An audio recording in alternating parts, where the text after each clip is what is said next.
Hi guys, my name is Natalia and welcome back to my channel. Today I want to talk about all the books that I read in June, and that is like 5 books, but technically one of them is a short story, so I guess you could say 4 full-length books and 1 short story. They were honestly such a mix. Some of them were devastating, some of them were really sweet and comforting, and some of them were just really eerie and haunting. So let's talk about them. First book I read in June was Yours Truly by Abby Jimenez. It is the second book in the Part of Your World series. Now, this series in particular, it is kind of connected, but you could still technically read all of these books as standalones. It's just like sometimes, let's say, certain events or characters from previous books are brought up, but other than that, they are like standalone stories. So whether you want to read the entire series or just like standalone books, it's up to you. I'm personally reading it as a series. So I first read the Part of Your World, which is the first book. Then I read Yours Truly, and now soon I'm also planning to read the last book in this series, which is Just for the Summer. But let's talk about Yours Truly. It is a contemporary romance about 2 ER doctors who strike up an unexpected friendship and gradually something more through heartfelt letters after a disastrous first impression. Honestly, this was such a good book. I gave it 4.5 stars. I feel like Abby Jimenez always delivers on the banter and swoony romance, and this book was no exception. But she also always tackles like some more heavy topics. So she like balances humor with like more heavy stuff, but you know, she does it like a very skillful way. So one of the things that I really loved about this book in particular was the representation of people with anxiety. Our MMC, a main male character, struggles with anxiety, specifically social anxiety, but like anxiety in general, and he just overthinks like every little detail. And honestly, I do struggle with a lot of anxiety myself, and when I was reading it, I felt so represented. I just saw so much of myself in Jacob, and I feel like his anxiety was represented in like such a realistic way. So I really appreciate that. And the female main character really understood him in a way that I think every anxious person wishes to be understood. Like, she didn't try to forcefully push him out of his comfort zone. She would always try to help him navigate through difficult social situations. And, you know, she never made him feel like his anxiety is too much or like he's exaggerating or whatever. She was just always there for him, understanding him. And to me, it was everything. Every person that has anxiety will appreciate this book because of how relatable it is and how it makes you feel understood and represented. But then also, maybe even if you don't have anxiety, I still feel like it's worthwhile to read such a book just to see like what people with anxiety go through on an everyday basis, just to be a little more understanding of that. So I don't know if Abby Jimenez like also has anxiety and she drew from her personal experience, or if she just did like a lot of research, but she really represented all the anxious people very well. So I'm so grateful for that. Now, honestly, Jacob, so our main male character, I love him so much. Apart from his anxiety, deep down inside, he's just the sweetest. He's such a caring, loving, soft guy. And I really did like the romance aspect of the book. It was on the slow burn side. It was not like too fast. And I feel like the emotional connection between our 2 main characters was very strong. And I also loved the letters that they would send each other at the beginning of their friendship. It was just so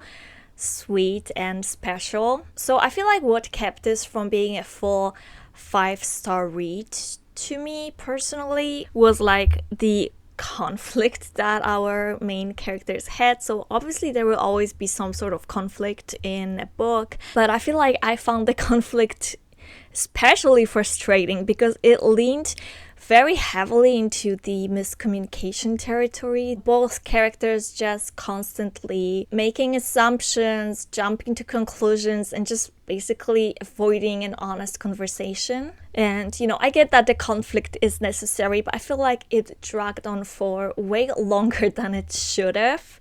So that was like something that I did not like about this book.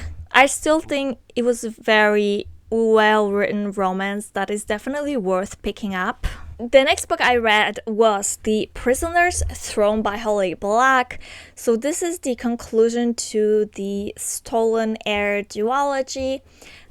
Basically, it's set in the same world as the Folk of the Air trilogy, but we follow different characters. And it's also like set many years later after the events of the Folk of the Air trilogy.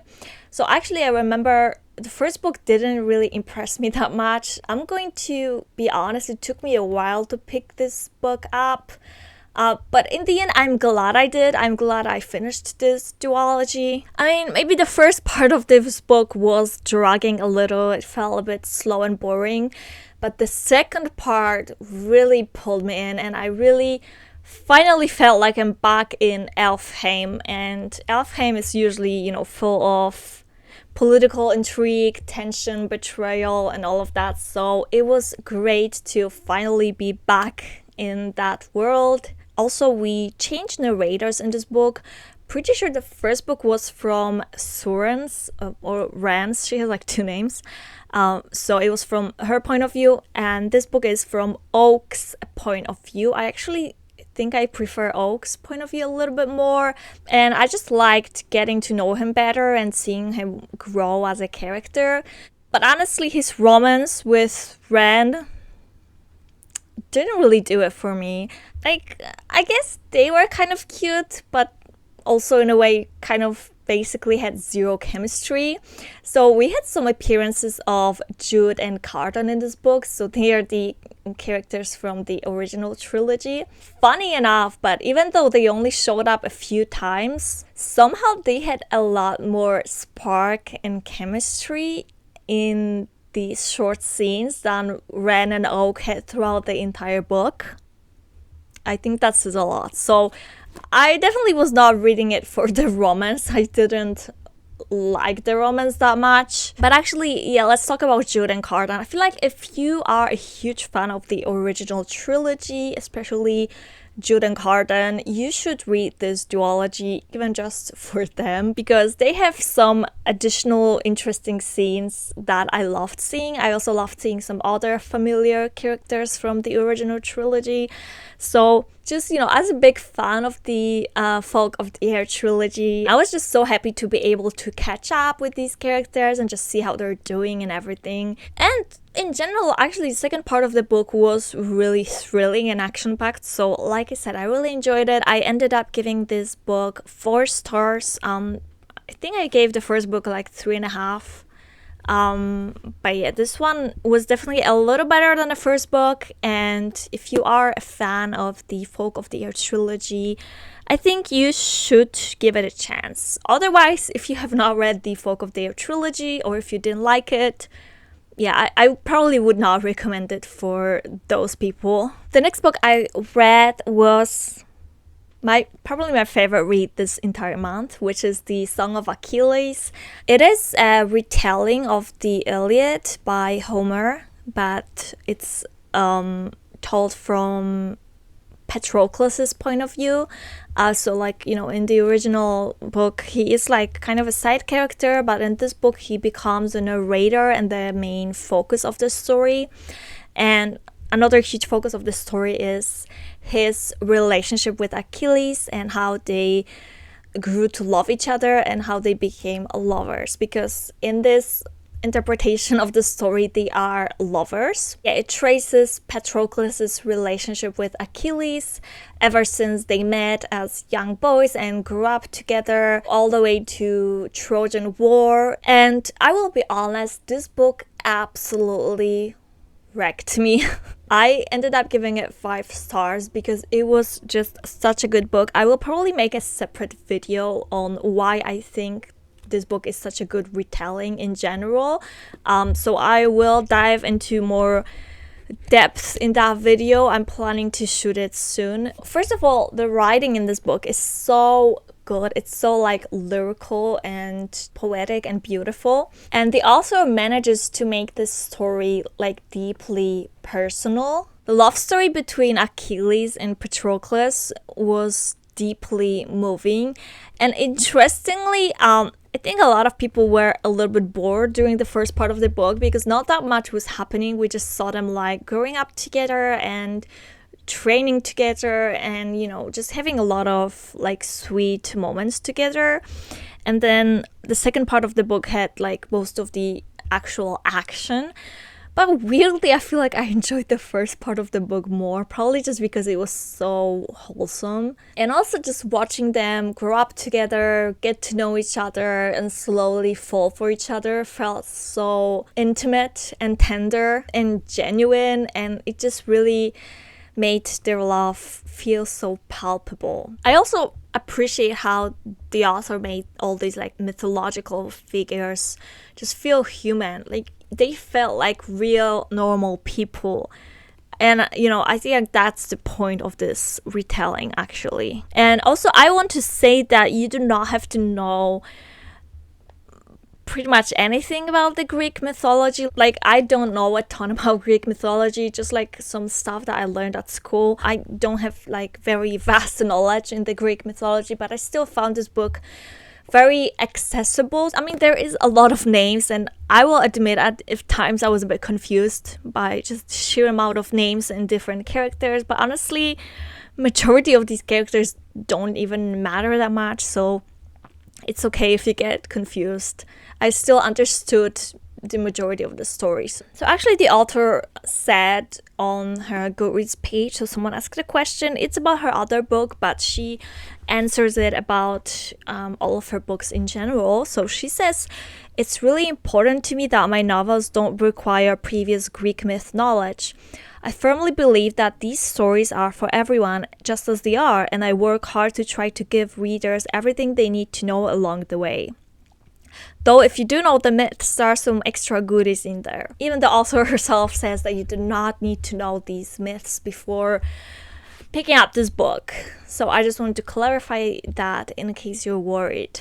Okay, now the characters, they're not always likable. So what I'm trying to say is the characters are very complex, and I didn't always agree with like the choices that they made. But I also feel like that's part of what made these characters feel so real. So for instance, the author doesn't like gloss over Achilles' flaws, but she also shows his humanity. You know, he's loyal and capable of love, but he's also conflicted and flawed in many different ways. He also has a humor and like a more gentle side that we see very clearly through Patroclus' eyes. And the ending, so if you know how the original myth ends, there's no surprise in that aspect. I feel like it does not make the story any less compelling or less tragic if you already know how it ends. I feel like it's honestly almost like watching a car crash in slow motion, this type of feeling when like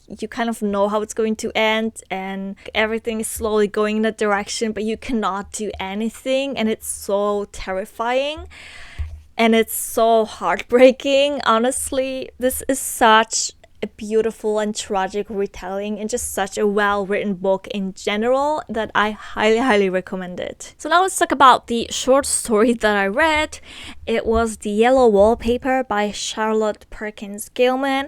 It is a 19th century classic short story that is also considered like early feminist horror. It follows a woman who is suffering from postpartum depression, and she is prescribed the infamous rest cure, and she is basically locked up in this room by her husband, and there's like this hideous yellow wallpaper that she keeps staring at all the time because there's not much else to do. For instance, she wants to write, but she's not really allowed to, so she does it like in secret. But most of the time, she just sits there staring at this wall, and at some point the world just starts to seem like it's moving, like there's some woman hiding there. Like, this story is so haunting. It's a vivid look at a woman's mental unraveling that just exposes how women's mental health was treated in the 19th century, and in some ways the story is obviously still relevant to this day. It's also like a masterclass in kind of a claustrophobic horror. The imagery of the wallpaper nearly drove me crazy, along with the narrator. You know, this story, it's short, it's a very quick read, but it really packs a punch, and you know, there is a reason why it's still so well known to this day, why people still talk about this story to this day. I definitely recommend it if you want like a quick read that is extremely haunting but will also make you think a lot. Okay, and lastly, I read Anyway the Wind Blows by Rainbow Rowell.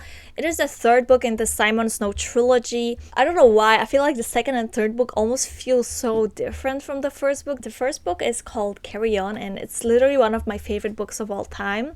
Then I read the second book and I was a little disappointed. The characters felt just so different, and just the story itself was so chaotic and just not really interesting. And now we go on to this third book. I actually ended up giving it 4 stars, so I would say I did enjoy it. This book was definitely really cute. I feel like my cheeks hurt from smiling when I was reading it. And I was glad to see Simon and Baz just finally be honest with each other and just deal with their shit and just start doing normal relationship stuff for once. There was also the plot of Penny and Shepherd. At first I didn't know what to think of them, but in the end I found them actually quite cute, and I ended up loving their dynamic. Then we also have the Agatha, who's the least interesting character in this whole series. Literally, I don't even know why she gets like separate chapters. So I guess her storyline in this one got a little more interesting, but you know, I still don't get why she gets so much focus. But anyway, one thing that I definitely found disappointing in the conclusion to this trilogy is just like how underdeveloped the fantasy world felt. Like, I mean, even in the previous 2 books, I wouldn't say it was super developed, but I don't know, it just almost felt like contemporary romance with just some little bits and pieces of like magic and fantasy world. And I don't know, I wanted some more like fantasy lore, some more deep dive into the world, some more interesting action, and I didn't really get that, so that was a bit disappointing. I felt like the stakes were so low and the whole conflict resolved so quickly that there was like no tension at all, so that's definitely a huge drawback of this book.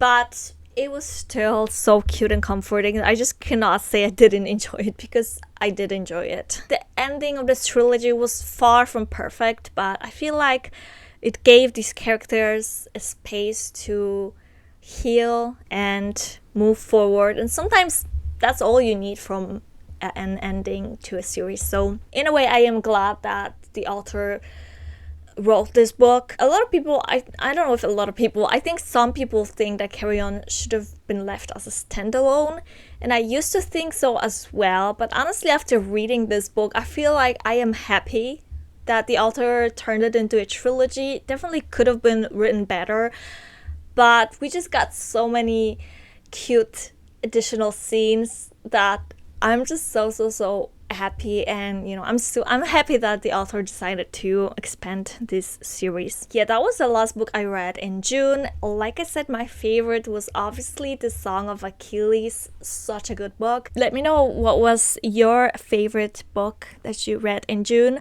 and don't forget to like this video and subscribe to my channel, and I'll see you in the next video. Bye.